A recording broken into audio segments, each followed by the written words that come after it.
Hello students, welcome to Genshi channel.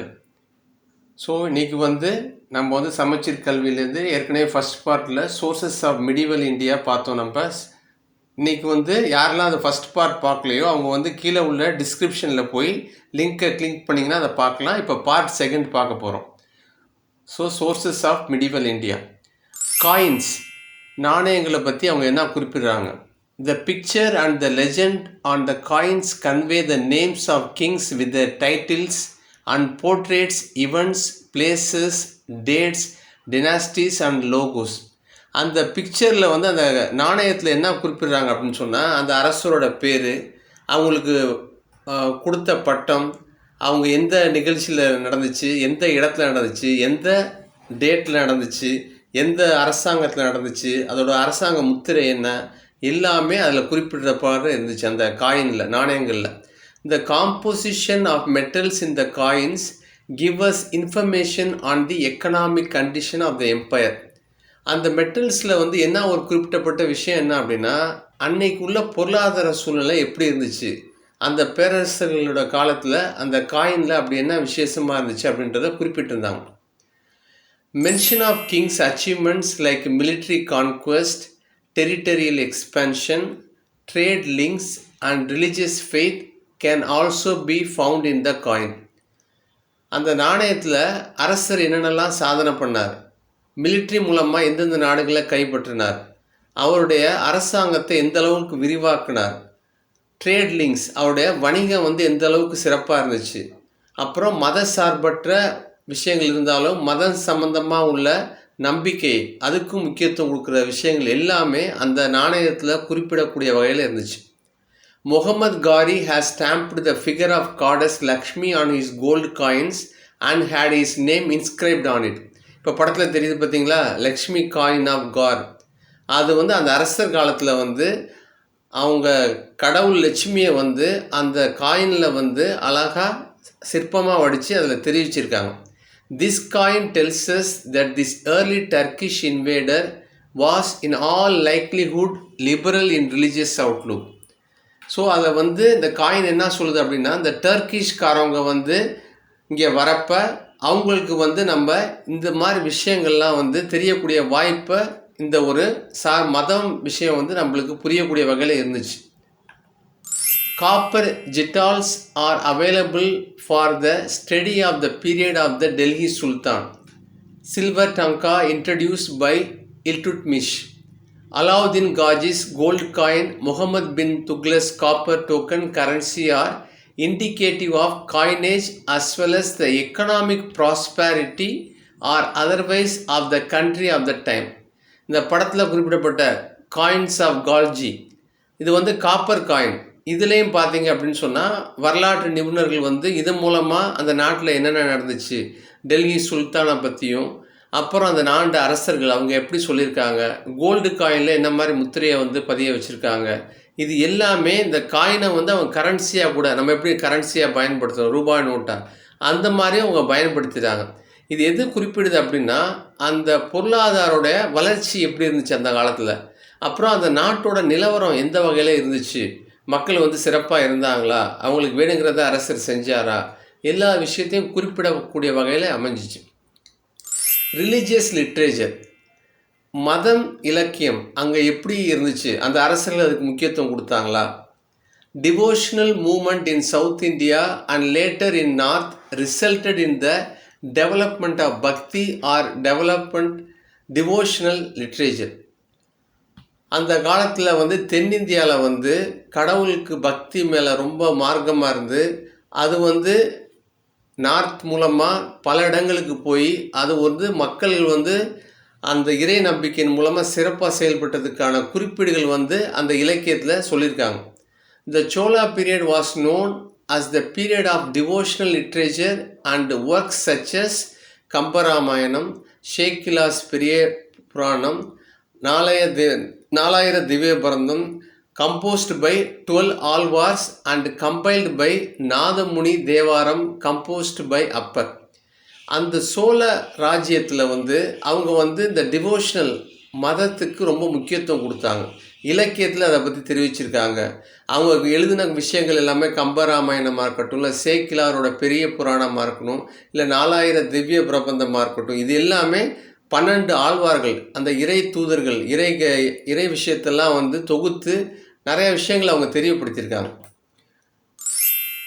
அதில் பார்த்தீங்கன்னா சம்பந்தர், அப்பர், சம்பந்தர், சுந்தரர் இந்த 3 பேரும் முக்கியமாக பங்கு வகிக்கிறாங்க. Compiled by நம்பியாந்தார் Nambi, Manikkavasagar Thiruvasagam, all were scripted during the Chola times. சோழர்கள் ஆண்ட காலத்தில் தான் இந்த மாதிரி இலக்கியங்கள், மத சார்பற்ற விஷயங்கள் எல்லாம் குறிப்பிட்டு அதுக்கு ரொம்ப முக்கியத்துவம் கொடுத்தாங்க. ஜெயதேவாஸ் கீதா கோவிந்தம் 12வது நூற்றாண்டில் was a follow up of the Bhakti movement in South India. So தென்னிந்திய நாட்டில் வந்து அந்த ஜெயதேவா கீதா கோவிந்தம் வந்து ஒரு பக்தி மூமெண்ட்டுக்கு ஒரு முன்னோடியாக திகழ்ந்துச்சு. Kabir Das, a 15th century mystic poet, also had an influence on the பக்தி மூமெண்ட் இந்தியா. 15ஆம் நூற்றாண்டில் வாழ்ந்த கபீர்தாஸ் அப்படின்ற ஒரு மயக்கக்கூடிய வகையில் தன்னுடைய போயத்தை வெளியிடுவார். அது வந்து ஒரு பெரிய பக்தி மூமெண்ட் வந்து அதுக்கு உருவாக்குறதுக்கு அவர் ஒரு பெரிய காரணமாக இருந்தார். அடுத்தது செக்யூலர் லிட்ரேச்சர். அதாவது பார்த்தீங்க அப்படின்னு சொன்னால், தங்களால் வந்து மத சார்பற்ற இலக்கியத்துக்கும் எங்களால் முக்கியத்துவம் கொடுக்க முடியும் அப்படின்னு சொல்லிட்டு Madurai Vijayam and Amuktamalyada were poems composed by Gangadevi and Krishnadevaraya respectively that help us to gain insight into the events and individuals associated with the Vijayanagar empire. So Madura விஜயத்தில் வந்து விஜயநகர் எம்பையரில் அந்த பேரரசில் அவங்க வந்து மத சார்பற்ற விஷயத்துக்கு முக்கியத்துவம் கொடுத்தாங்க. அதில் தொகுத்து சொல்லக்கூடிய கங்காதேவியும் சரி கிருஷ்ணதேவராயரும் என்ன சொல்லியிருக்காங்க அப்படின்னு சொன்னால், மக்கள் வந்து தன்னோட பார்வைகள் அதோட பதிப்புகள் எல்லாமே வந்து தனிப்பட்ட ஒவ்வொருத்தருக்கும் பிணைந்து இணையக்கூடிய வகையில் அந்த இலக்கியம் இருந்ததாக சொல்கிறாங்க. அடுத்தது books, biographies and autobiographies. So புத்தகங்கள், பயோகிராஃபி அப்படின்றது வந்து வாழ்க்கை வரலாறு, ஆட்டோபயோகிராஃபி அப்படின்றது சுயசரிதை. இந்த 13th century 13வது நூற்றாண்டில் Hasan Nizami, a migrant from Ghazani wrote Tajul Maasir towards the end of Iltutmish rule. So 13ஆம் நூற்றாண்டில் யாரோட ராஜாங்கம் வந்து முடிவுக்கு வருது அப்படின்றத அவங்க குறிப்பிட்டிருக்காங்க. It provides information about Qutbuddin Aibak and is consider the first official history of the Delhi sultanate. அதில் என்ன தகவல் சொல்கிறாங்க அப்படின்னு சொன்னால், அந்த நாட்டு ஆண்டகள் குதுப்தீன் ஐபக் அவர் வந்து first official history of Delhi சுல்தானில் அவர் தான் முக்கிய பங்கு வகிக்கிறதா அவர் வந்து குறிப்பிட்டிருக்கார். In the 16th century, Emperor Babur Nama and Abdul Basil's Anki Akbari and Akbarnama provide detailed information about these two emperors. 16வது நூற்றாண்டில் வந்து எம்பரர் பாபூர் நாமாவை பற்றியும் அப்துல் ஃபசால் அன்கின் அக்பாரியை பற்றியும் 2 பேரரசுகளை பற்றியும் கம்ப்ளீட்டாக டீட்டெயில்டாக தகவல் கொடுத்துருக்காங்க. இந்த 17th century Jahangir wrote his memoir. 17வது நூற்றாண்டில் வந்து ஜஹாங்கீர் வந்து தன்னுடைய குறிப்பீடுகளில் வந்து இதை வந்து அழகாக எடுத்து சொல்லியிருக்கார். அடுத்தது ட்ராவலர்ஸ் அண்டு ட்ராவலாக்ஸ். அந்த பயனாளர்களும் அந்த பயண குறிப்புகளை பற்றியும் இதில் பார்க்க போகிறோம். Marco polo a traveller visited when the Pandya kingdom was becoming the leading Tamil power in the 13th century. 13வது நூற்றாண்டில் மார்க்கோ போலோன்ற பேரறிஞர் தன்னோட பயணமாக வராருங்க. அங்கே வரப்போ ஆக்சுவலி அந்த கிங்டம் வந்து அப்போ தான் அந்த தமிழ் பவர் வந்து டெவலப் ஆகிட்டுருக்கு. Marco Polo was twice in Kaya which was a port city presently in Thoothukudi district in Tamil Nadu. Marco Polo வந்து 2 தடவை காயான்ற இடத்துக்கு வராரு. அது வந்து அது என்ன துறைமுகம்னா இப்போ வந்து தூத்துக்குடியில் இருக்குது, தமிழ்நாட்டில் உள்ள தூத்துக்குடி டிஸ்ட்ரிக்டில் இருக்குது. It was full of ships from Arabia and China. அங்கே வந்து பார்த்தா நிறையா கப்பல்கள் வந்து அரேபியாவிலேருந்தையும் சைனாலேருந்து அவங்க வாங்கியிருக்காங்க. Marco Polo tells us that he himself came by a ship from China. Marco polo சொல்கிறார், நான் வந்து சைனாலேருந்து நானாகவே இங்கே வந்திருக்கேன் இந்தியாவுக்கு. வரப்போ தான் எனக்கு தெரியுது இந்த மாதிரி விஷயங்கள்லாம் நடந்திருக்கு.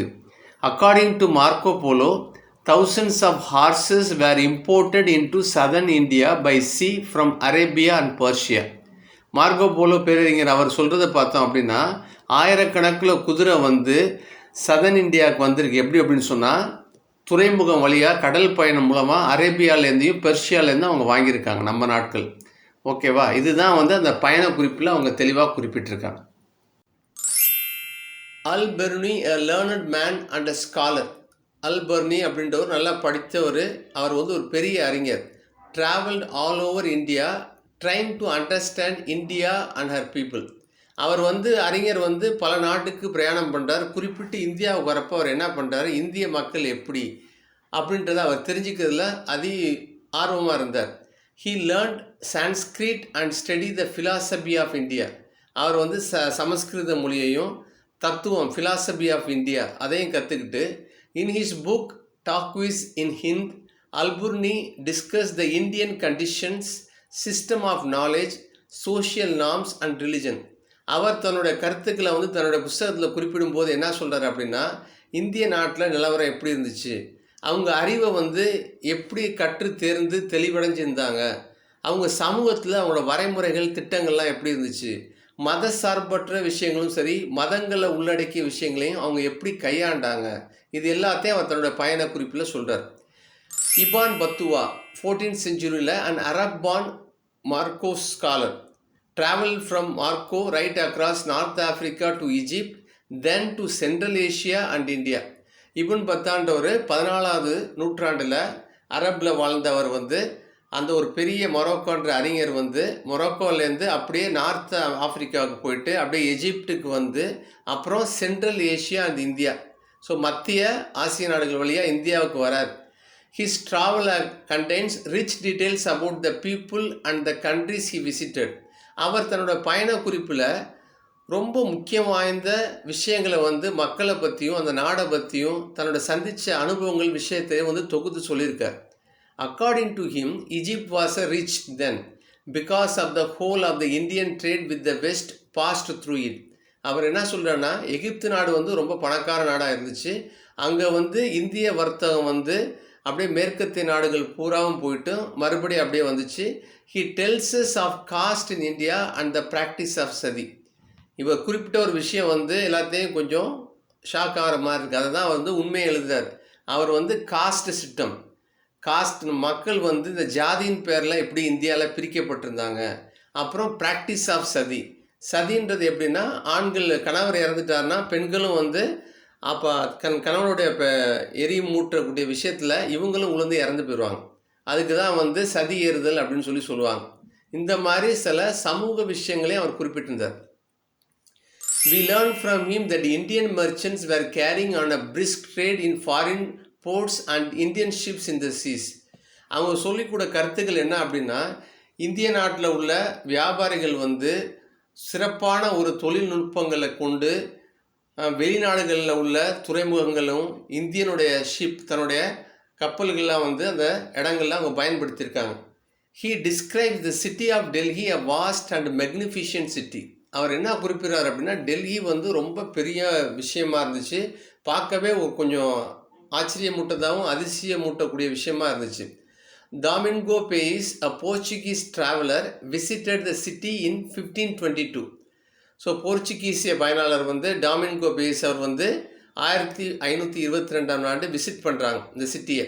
All of them recorded their observation which are very useful for us today to know the glory of the Vijayanagar empire in south. அவங்க சந்தித்த அனுபவங்கள், கற்றுக்கிட்ட விஷயங்கள், எதிர்பார்க்கக்கூடிய விஷயங்கள் எல்லாத்தையும் வந்து தன்னுடைய புத்தகத்திலையும் தன்னுடைய அறிஞர்களை தன்னோட கருத்துக்களை வந்து சிறப்பாக வெளியிட்டிருக்காங்க. அதன் மூலமாக வந்து அது ரொம்ப பயனுள்ள வகையில் இருக்குது. ஈவன் நவ் இப்போ கூட அது வந்து நம்ம ரெஃபர் பண்ணலாம். அந்த அளவுக்கு தென்னிந்திய நாட்டில் உள்ள விஜயநகர் பேரரசு வந்து எப்படி சிறப்பாக அவங்க இருந்துச்சு அப்படின்றத தன்னோட விஷயத்தில் எல்லாமே தெரியப்படுத்துகிறாங்க. ஸோ இதனால் இதை நம்ம கோத்ரூ பண்ணி அந்த விஷயங்களை நம்ம உள்வாங்கி நம்ம புரிஞ்சுக்கிட்டோம் அப்படின்னு சொன்னால் நம்மளால் சிறப்பாக வந்து இந்த லெசனை நம்ம புரிஞ்சு எழுத முடியும். தேங்க்யூ.